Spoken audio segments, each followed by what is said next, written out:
Metro London आइसकेपछि नि साथीहरू यहाँ चाहिँ सबै ठाउँहरू चाहिँ धेरै टाढा नभएर नजिक नजिक डिस्टेन्समा छ। तर बाटो थाहा हुने भएपछि चाहिँ हजुरहरू चाहिँ मजाले वक गरेर हजुरले सबै ठाउँहरू चाहिँ कभर गर्न सक्नुहुन्छ। लन्डन हामीहरूले चाहिँ घुमेर आइसक्यौँ। त्यसपछि चाहिँ हामी कहाँ आएको छौँ भनेर म हजुरलाई बिस्तारै हामीसँग लग्दैछु है त। यता आइपुग्यौँ। यो चाहिँ बकिङह्याम प्यालेस हो, रानीको दरबार। इङ्ल्यान्डको रानीको अब यो दरबार होइन, यो प्यालेस चाहिँ यसलाई चाहिँ बकिङह्याम प्यालेस भन्छ। यो प्यालेस चाहिँ भित्र चाहिँ जान पाइँदैन है, त्यही गेटबाट चाहिँ हामीहरूले मजाले फोटोहरू खिच्ने, हेर्न मिल्ने, सो त्यसरी चाहिँ हामीलाई सबै मान्छेहरूलाई चाहिँ अभाइलेबल गरेको छ। अनि यो चाहिँ बकिङह्याम प्यालेसको गार्डन हो साथीहरू।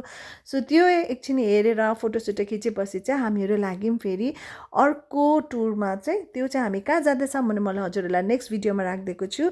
त्यो रहेको चाहिँ स्काई गार्डन। फर्स्ट टाइम मलाई मेरो ड्याडीले चाहिँ सेन्ट्रल लन्डन युके घुमाउँदाखेरि मलाई कस्तो खुसी लाग्थ्यो कि त्यस्तै एक्सप्रेसन चाहिँ मैले बुवा मकोमा देखेँ कि जे हेऱ्यो पनि कति एडमायर गरेर एकदमै वाउ भनेर हिँड्दै भइसिन्थ्यो। एकदमै खुसी भइसक्यो। मेरो बुवालाई चाहिँ फेरि टल बिल्डिङ्सहरू एकदमै मनपर्ने रहेछ। साथीहरू अर्को भिडियोमा भेटौँ है।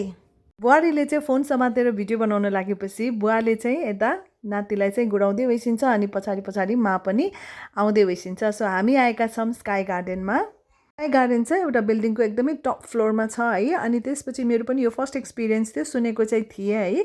अनि यो चाहिँ यहाँ आउनुको लागि चाहिँ पहिलादेखि नै रिजर्भ गरिराख्नु पर्ने हुन्छ अनलाइन। तर हामीहरू चाहिँ लास्ट मिनटमा आएको थियौँ। तर पनि हस्बेन्डको चाहिँ यहाँमा साथीहरू म्यानेजरहरू चिनेको भएर चाहिँ उहाँहरूले चाहिँ हामीहरूलाई चाहिँ एन्ट्री दिनुभयो अब लास्ट मिनट प्लान भए पनि। अनि यस्तो मजाको माथि हाइटमा चाहिँ तल सबै हेर्न मिल्ने होइन, पुरा होल सेन्ट्रल लन्डन देखिन्छ कि। अनि यस्तो हरियाली छ। सो त्यही भएर यसलाई चाहिँ स्काई गार्डन भनिन्छ, किनभने माथि टपमा अनि पक्का गार्डन बनाएर भित्र बसेर होइन मजाले रिल्याक्स गर्ने ठाउँहरू अनि कफीहरू जस्तो खानाहरू पनि खाने ठाउँ छ मजाको है, रेस्टुरेन्ट्सहरू। सो त्यही भएर चाहिँ यसलाई स्काई गार्डन भनिन्छ साथीहरू। सो मेरो छोरालाई यो स्टेयर्स देखेपछि त्यो बेला यति स्टेयर्स चढ्न मन लाग्थ्यो कि उसलाई अब चल्नु चकचक गर्नु पऱ्यो नि त, कहाँ छ के छ भनेर।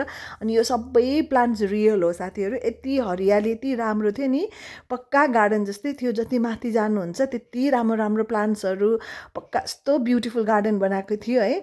सो मेरो छोराले चाहिँ यहाँ फुल्ली इन्जोय गरिरहेको छ।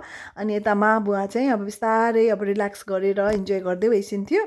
सो आजको दिन चाहिँ यति रमाइलो भयो नि साथीहरू। हामी कति धेरै ठाउँमा गएको छौँ नि त। अनि मैले हजुरहरूको लागि चाहिँ सानो सानो क्लिप बनाएर राखेको छु, किनकि भिडियो फेरि लामो हुन जान्छ भनेर। सो हेर्नलाई पनि अल्छी नहोस् भनेर। अनि मेरो छोरा चाहिँ फेरि हेर्नुहोस् न यति भर्याङ चढेछ नि, त्यो दिन माथि टपसँग पुगेछ कि आफै भर्याङ चढ। उसलाई फेरि कसैको हेल्प पनि चाहिँदैन है। आजको यो स्काई गार्डनको टुर चाहिँ मेरो छोराले यति इन्जोय गर्यो नि साथीहरू, तल र माथि गरेर उसलाई चाहिँ खेल्ने ठाउँ जस्तो फिल भएछ। हजुरहरूलाई म फेरि अर्को भिडियोमा भेट्नेछु। यो फोटो हेर्नुहोस् न, हामी सबैजनाले एउटै कलरको कपडा लगाएर हिँडेको छौँ है, पुरा पिले भएर। सो यो चाहिँ प्लान होइन, यो चाहिँ कोइन्सिडेन्स मात्र भएको थियो है। एनिवे साथीहरू, welcome back to my mini vlog. आज चाहिँ हामी सँगसँगै हजुरहरूलाई हामी लन्डन टावर ब्रिज लगेर जाँदैछौँ। लन्डन आइसकेपछि यो ठाउँमा नआउने त कुरै भएन। सो हामी चाहिँ आज फुल्ली लन्डन सेन्ट्रल लन्डन चाहिँ टुरमा छौँ है। मुवा बुवालाई अहिले हामी हिँडिरहेको चाहिँ लन्डन टावर ब्रिज हो साथीहरू। सो यसलाई चाहिँ हामीले पार गरेर एउटा पारीदेखि अर्को पारी आयौँ है। सो बुवा मलाई चाहिँ एकदमै रमाइलो भयो। आज थकित पनि भइसक्यो होला, किनभने यति धेरै ठाउँहरू गएको थियौँ है।